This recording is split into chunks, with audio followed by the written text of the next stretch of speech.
তো আজকে মার্কেটের যে সিচুয়েশন আপনারা সবাই দেখতে পাচ্ছেন, মার্কেটের সিচুয়েশন অনেকটাই ভালো। এবং এই মার্কেট এখন কি পর্যায়ে চলতেছে, কিভাবে চলতেছে সেটা বিষয় নিয়ে আলোচনা করে আরো কয়েকটা গুরুত্বপূর্ণ বিষয় নিয়ে আলোচনা করব আপনাদের মাঝে। এবং আমি চাই যে অবশ্যই আপনারা পুরো ভিডিওটা দেখবেন।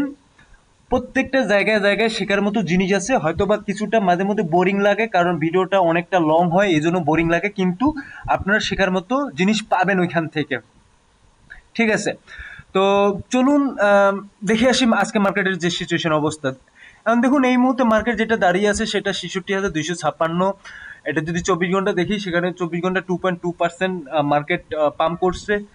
ইথেরিয়াম করছে 1.91% পাম্প অলরেডি। বিএনবি এবং সোলানা, আমি সোলানার কথা বারবার কেন বলি, সেখানে আপনারা সোলানা হয়তো বা আপনারা যদি অবজারভেশন করেন তাহলে সোলানাতে দেখতে পারবেন যে মার্কেটের সিচুয়েশনটা কি কি। মার্কেট যেখানে এই মুহূর্তে সোলানা আছে 3.22% পাম্পে। তো ওভারঅল যদি মার্কেটের কথা বলি, ওভারঅল মার্কেট কিন্তু পাম্প করছে। এর মধ্যে আপনাকে যদি আরেকটা কয়েনের কথা বলি, সেখানে কয়েনটা দেখেন, সেটা হচ্ছে ডগ কয়েন। এখন ডগ কয়েন কিন্তু এখানে মার্কেটে অনেক হিউজ একটা পাম্প করছে।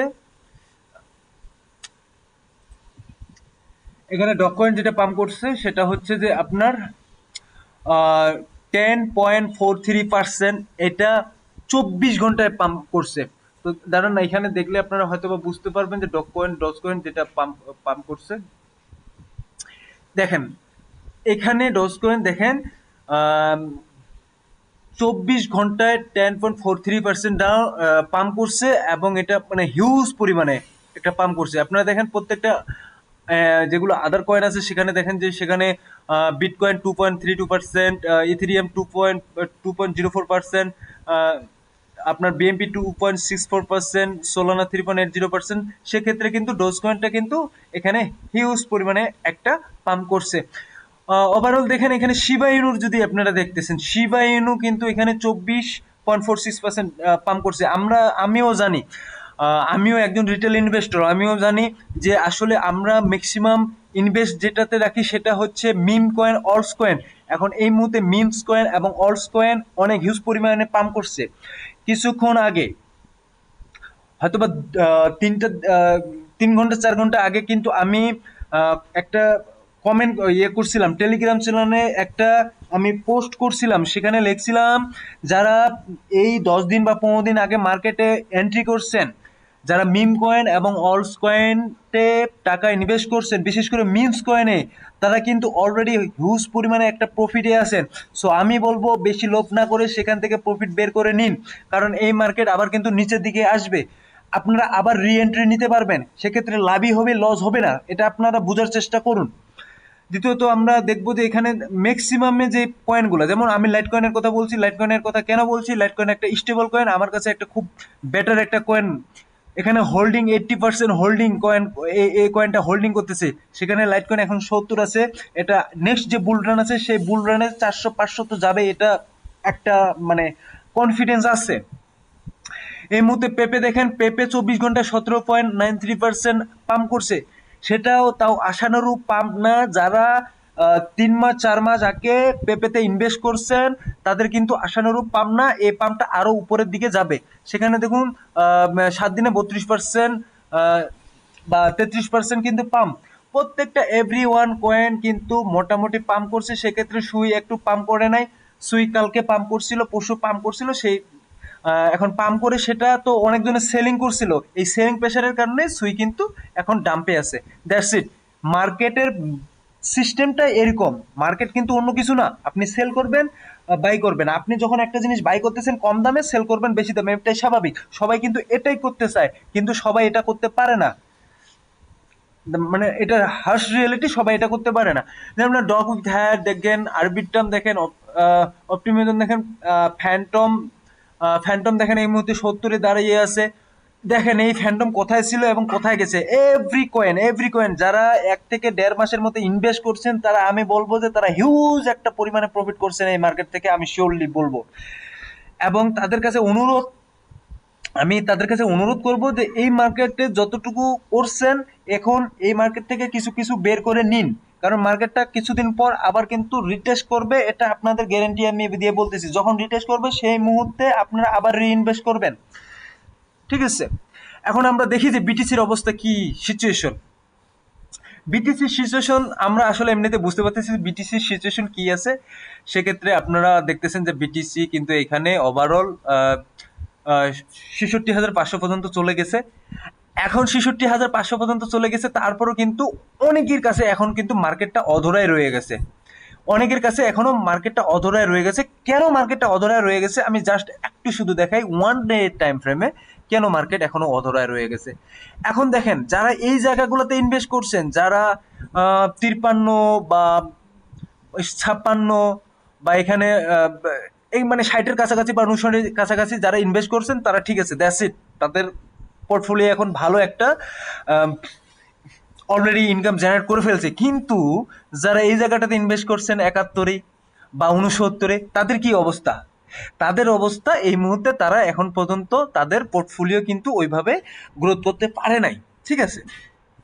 কিন্তু তারপরও কিছু কিছু মানুষ এখান থেকে গ্রোথ করছে। কিভাবে আমি বলি সেটা আমি বারবার বলতেছি, আবার এগেন বলবো, কারণ এই জিনিসগুলো বারবার বলার মতো জিনিস। সেটা হচ্ছে যে আপনারা দেখতেছেন ডিসিএ একটা ব্যাপার আছে। ডিসিএর ব্যাপারটা আমি এর আগে আলোচনা করছি, তারপরে আলোচনা করি। ডিসিএতে আপনি ধরেন যে এই জায়গাটা কিনলেন, আপনার মার্কেটটা এখানে ডাউন ডাউন হয়ে আসতেছে, এই জায়গায় আরেকবার একটা কিনলেন, সে জায়গায় দেখবেন যে আপনার যে অ্যাভারেজ কস্ট আছে সে জায়গায় অ্যাভারেজ কস্ট ধরলেন যে ৬৭-তে আপনি কিনলেন, আর একটা আপনি ৭১-এ কিনছিলেন। এখন এখানে ধরেন যে এখানে ৬৯-এ চলে আসলো আপনার অ্যাভারেজ কস্ট। আবার নিচে এখানে আসলো, নিচে আবার একটু কিনলেন, সেখানে দেখা গেল যে আপনার কস্ট ৬৫ অ্যাভারেজে চলে আসলো। আবার নিচে আসলো, কিনলেন, এখানে দেখা গেলো আপনার অ্যাভারেজ কস্ট ৬০-এ চলে আসলো। তো ওভারঅল এইভাবে যখন যারা ডিসিএ করে তাদের কিন্তু এই মুহূর্তে পোর্টফোলিও কিন্তু যারা ওই ৭১-এও কিনছিল এবং ডিসিএ করছে তাদের পোর্টফোলিও কিন্তু এখন ভালো আছে। সো এটা টোটালটাই মানি মানি মার্কেট এবং মানির খেলা। এখানে যাদের যত বেশি টাকা আছে তারা এখান থেকে তত বেশি প্রফিট গেইন করতে পারবে, এটাই স্বাভাবিক ব্যাপার। এখন আপনাদের পোর্টফোলিও অনুযায়ী আপনাদেরকে দেখতে হবে। কেউ ১,০০,০০০ টাকা ইনভেস্ট করে আহ, কেউ ১,০০,০০০ টাকা ইনভেস্ট করে যাদের 10% হচ্ছে বা 20% হচ্ছে, তার কিন্তু ১০,০০০ ২০,০০০ টাকা চলে আসতেছে। সে দ্যাটস ইট, সে এনাফ কিন্তু বাইর হয়ে যাচ্ছে। আপনার ৫,০০০ টাকার পোর্টফোলিও বা ১০,০০০ টাকার পোর্টফোলিও, আপনি যদি এখন চিন্তা করেন ও তো ১০-২০,০০০ টাকা এখান থেকে ইনকাম করছে ২-৩ দিনে, আমি কেন পারবো না, আমি আরেকটু আমার ইয়াটা রাখি। সেটা আপনার দেখতে হবে ৫,০০০ ১০,০০০ টাকায় আপনার 10% কতটুকু হয় সেটাও আপনাকে ম্যানেজমেন্ট করতে হবে, সেটা আপনাকে দেখতে হবে। কারণ মার্কেট এমনই, আপনি ১,০০,০০০ টাকা 10% পাইলেন, সেটা আপনি এখান থেকে মার্কেট থেকে ওই টাকাটা বের করে নিলেন, কারণ আপনার 10% হয়ে গেছে। এখন ওর সাথে কম্পেয়ার আপনি করতে পারবেন না, এটা কখনোই কম্পেয়ার করা উচিত না। আমি বারবার বলতেছি মার্কেট মার্কেট যখন আপনাকে টাকা দিচ্ছে মার্কেট থেকে টাকা বের করুন। মার্কেট আপনাকে টাকা দিবে, মার্কেট থেকে টাকা বের করুন। মার্কেট আপনাকে সবসময় টাকা দিবে না, মার্কেট আপনাকে সবসময় টাকা দিবে না। এখন দেখি এখন এই মুহূর্তে বিটকয়েনের যে ইটিএফ যে ফ্লোটা আছে এবং যে ইথেরিয়ামের ইটিএফ ফ্লোটা আছে, সেটা আমরা দেখলে বুঝতে পারবো যে মার্কেটটা আসলে কি কারণে পাম্প করছে। এর আগে আমি বারবার বলছিলাম যে ইটিএফ আসার পর, বিটকয়েন বলেন ইথেরিয়াম বলেন, এসবের ইটিএফ আসার পর মার্কেট ম্যানিপুলেশনটা সবচেয়ে বেশি হচ্ছে। এটা কেউ মানুক আর না মানুক, আমি একেবারে গ্যারান্টি সহকারে বলতে পারবো মার্কেট সবচেয়ে ম্যানিপুলেশন হচ্ছে। কারণ এখানে বিগ মানি ইনভেস্ট হচ্ছে। যখনই বিগ মানি ইনভেস্ট হয় তখনই মার্কেটে একটা বড় হিউজ পাম্প হয়। যখনই বিগ মানি সেলিং হয় তখনই মার্কেটে একটা ডাম্প দেখতে পাই আমরা। এটা কিন্তু এটা স্বাভাবিক হয়ে। তো দেখুন ২৬শে সেপ্টেম্বর ২০২৪ সালে দেখুন এখানে মার্কেট দেখলে অবশ্যই আপনারা বুঝতে পারবেন ব্ল্যাক রক ৯৩.93.4 মিলিয়ন ডলার কিন্তু এখানে ক্রয় করছে। এখানে ৭৪ পয়েন্ট কিন্তু ফ্যাডেলিটি ক্রয় করছে। এখানে বিডওয়াইজ কিন্তু ৫০ মিলিয়ন ক্রয় করছে। এখানে সবচেয়ে বেশি ক্রয় করছে হচ্ছে আরখাম ১১৩.৮ মিলিয়ন, মানে এটা হিউজ পরিমাণে একটা ক্রয় করছে। এখন প্রত্যেকটা আপনার কোম্পানি বলেন, ফ্র্যাঙ্কলিন বলেন, ভ্যালকেরি বলেন, ভ্যানচেক বলেন, প্রত্যেকটা কোম্পানি তারা কিনছে, মানে বাইং প্রেশারটা হিউজ পরিমাণে ছিল এবং বিক্রি করছে শুধুমাত্র গ্রে স্কেল। কারণ গ্রে স্কেল যে বিক্রি করছে সেখানে 7.7 মিলিয়ন ডলারের একটা বিক্রি করছে।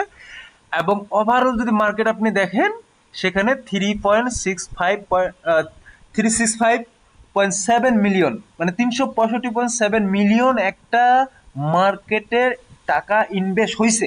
আপনি চিন্তা করেন, 365.7 মিলিয়ন টাকা মার্কেটে ইনজেক্ট হয়েছে, এই কারণে মার্কেট এই জায়গায় আজকে দাঁড়িয়ে আছে।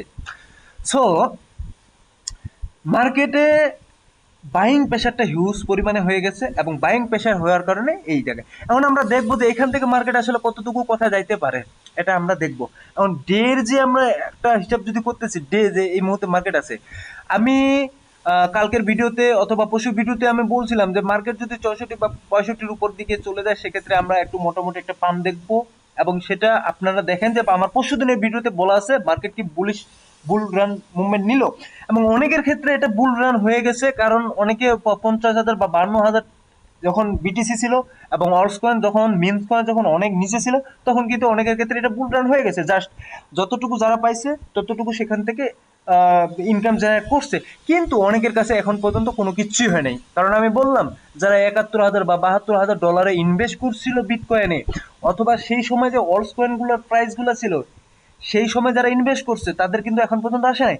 তো আপনারা একটু ধৈর্য ধরুন, একটু ধৈর্য ধরুন, মার্কেটটা আবার রিটেস্ট করবে, এটা স্বাভাবিক।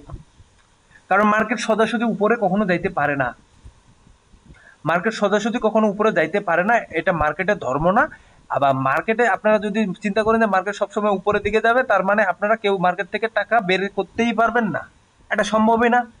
এবং কি এই মার্কেট কেউ টাকা লসও খাবে না, আবার কেউ লাভও করতে পারবে না। সো লাভ লসটা আপনাদের দেখতে হবে সবসময়। কারণ আপনার যদি সবসময় আপনার উপরের দিকে মার্কেট যেতে থাকে, আপনি কখন ইনভেস্ট করবেন, কখন কে কিনবে, মানে এটা কখনো বোঝার মতো কোনো থাকবে না। সবসময় উপরের দিকে যাচ্ছে, উপরের দিকে যাচ্ছে, কিন্তু যখন দেখবেন যে মার্কেট নিচের দিকে আসতেছে, নিচের দিকে আসলো, এখন কোথায় আছে মার্কেট? আচ্ছা ওয়েট, আমি এটা আগে পরিষ্কার করি। এখন এখানে মার্কেট আসলো আবার 64-তে, বা এই মার্কেট আবার চলে গেল 62-তে, ঠিক আছে? তখন আবার এখানে যারা সেলিং করছে, এখান থেকে সেলিং করে আবার এখান থেকে রিইনভেস্ট করছে। তো দেখুন এখানে এখানে মার্কেট থেকে এখানে টাকা ইনভেস্ট করছে, এখানে টাকা পাইছে, এখান থেকে টাকা পেয়ে আবার যদি মার্কেট 60,000 বা 62,000 বা 59,000 আসে, আবার এখানে টাকা ইনভেস্ট করছে। আমাদের মতো রিটেল ইনভেস্টরদের এই যে মার্কেটটার যে সুযোগ করে দিচ্ছে, এটা আমাদের জন্য। কারণ আমাদের ডেলি টাকার প্রয়োজন, আমাদের সাপ্তাহিক টাকার প্রয়োজন, আমাদের মান্থলি টাকার প্রয়োজন, ঠিক আছে? তো এই আমরা টাকাটা কিভাবে বের করতেছি, এখানে এভাবে জেনারেট করছি। আমরা এখানে ইনভেস্ট করছি, এখান থেকে 10% গেল বা 20% গেল, এই 20% আমরা টাকাটা বের করলাম এবং পুরো ইনভেস্ট বের করলাম, এবং এই যে 20% যেটা আছে সেই 20%টা আমরা ক্যাশে পরিণত করলাম, আমাদের মূলধন থেকে গেল। যখন মার্কেটটা আবার নিচের দিকে আসতেছে, তখন আবার ইনভেস্ট করলাম। সো মার্কেট থেকে এইভাবে আমাদের টাকা বের করতে হবে। আমাদের মতো রিটেল ইনভেস্টরদের টাকা প্রতিনিয়ত প্রয়োজন। আমরা মিলিয়ন মিলিয়ন ডলার এই জায়গায় ইনভেস্ট করতে পারবো না, সেটা আমাদের পক্ষে সম্ভব না।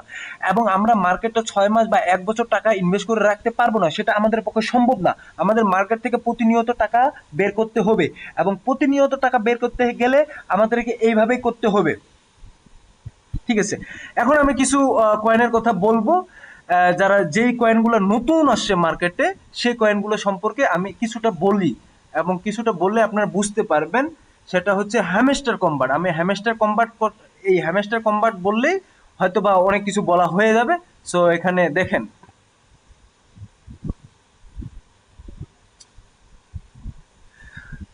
আচ্ছা আমি একটু যেহেতু খুঁজতেছি, সো একটু সময় লাগতেছে, দুঃখিত এটার জন্য। কিন্তু যে কথাটা বলবো সেটা আপনাদের জন্য অনেক গুরুত্বপূর্ণ আমার মনে হয়। আমরা দেখে নিই হ্যামস্টার কম্বাট।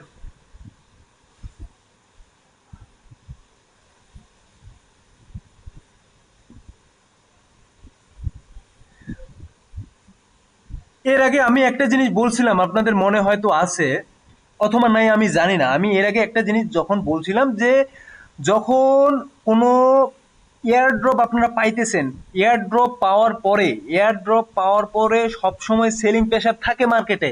কারণ প্রত্যেকটা কয়েন আসে বাইরে থেকে, তাদের কোনো ইনভেস্ট করা লাগে না, তারা যে টাকা পায় সে টাকা ইনভেস্ট থেকে ওখান থেকে বের করে নিয়ে নিয়ে নেয়। তো যখন এয়ার ড্রপ যখন মার্কেটে আসে, তখন সেলিং প্রেশার থাকবে, এটা স্বাভাবিক, এটা আপনারা মানেন বা না মানেন, এটা থাকবে। কিন্তু আমরা বসে থাকি কিসের জন্য? যে মার্কেট উপরের দিকে হয়তো বা এখান থেকে উঠতেছে, আবার উঠবে, আবার উঠবে।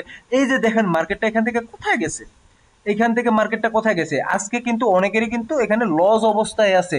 তারা বলতেছে যে আগে যত ডলার ছিল এখন এখান থেকে আসে এখানে আসছে। তো আমি এর আগেও বলছি, আপনারা যারা ভিডিও ভালো করে দেখতেছেন তাদেরকে আমি সবসময় বলি যে পুরো ভিডিও দেখবেন, পুরো ভিডিও দেখবেন। কারণ হ্যামস্টার কয়েন এই জায়গায় ছিল, এই জায়গায় যদি আপনার এখান থেকে সেলিং প্রেশার আছে, এখানে বোঝা যাচ্ছে মার্কেট সেলিং প্রেশার যাবেই, স্বাভাবিক ব্যাপার। কারণ এয়ার ড্রপে পাওয়া একটা কয়েন সেল করবে, যে যত টাকা পাবে তার সেটাই লাভ। এখান থেকে সেলিং প্রেশার আস্তে আস্তে মার্কেট এই জায়গায় চলে আসছে। কিন্তু আপনারা যদি এই জায়গায় সেল করে দিতেন, এই জায়গায় সেল করে আবার এখানে ইনভেস্ট করতেন, তাহলে দেখুন তো এখান থেকে যে প্রফিটটা পাইতেন, ধরেন এখানে আপনার $10 ছিল, এখন এই জায়গায় আসে আপনার $5 আছে, আপনি কি করবেন? কিন্তু এখানে আপনার $10 আছে ছিল, $10 বিক্রি করলেন, এখানে আবার ইনভেস্ট করলেন $10, তাহলে আপনার সেক্ষেত্রে কয়েন হ্যামস্টার কয়েনের সংখ্যাটা বেড়ে যেত। এখান থেকে যখন মার্কেট উপরের দিকে যাবে সেক্ষেত্রে আপনাদের মার্কেটে টাকাটার জেনারেটটা বেশি হইতো। মার্কেট এভাবেই কাজ করে। হ্যামার হ্যামস্টার কয়েনের সার্কুলেটিং সাপ্লাই আপনারা দেখতে পাচ্ছেন 64.38%। এটা খুব বেশি সাপ্লাই না, মার্কেট আরো নিচের দিকে আসবে হ্যামস্টার কয়েনের, আপনারা এটা শিওর থাকুন। এখানে 100 বিলিয়নের মার্কেট ক্যাপ, 100 বিলিয়নের মার্কেট ক্যাপ হচ্ছে total supply, sorry total supply হচ্ছে 100 বিলিয়ন, ম্যাক্সিমাম সাপ্লাই হচ্ছে 100 বিলিয়ন, ঠিক আছে? তো 100 বিলিয়নের মার্কেট ক্যাপ। তো আমার মনে হচ্ছে যেহেতু সার্কুলেটিং সাপ্লাই 64.38%, এখান থেকে মার্কেট আরেকটু ডাউন যাবে, এখান থেকে পরবর্তীতে আস্তে আস্তে রিকভার করার চেষ্টা করবে। এটাই নিয়ম, এটাই স্বাভাবিক। এই মুহূর্তে মার্কেটে টাকা ইনজেক্ট হচ্ছে হ্যামস্টার করে, সেটা বুঝতে পারতেছেন, কারণ এখানে গ্রিন ক্যান্ডেল অলরেডি তৈরি করছে। তো ধন্যবাদ সবাইকে, ভালো থাকবেন, সুস্থ থাকবেন। ক্রিপ্টোকারেন্সি মার্কেটে আছেন, সবাই টাকা এখানে লাগিয়েছেন, এবং এখান থেকে টাকা যেটা পাবেন সেটা আপনাদের লাভ। আমি চাই সবসময় এখান থেকে ভালো কিছু করুন, আহ, আপনাদের জীবনে একটা পরিবর্তন আসুক, এটা আমি সবসময় চাই। তো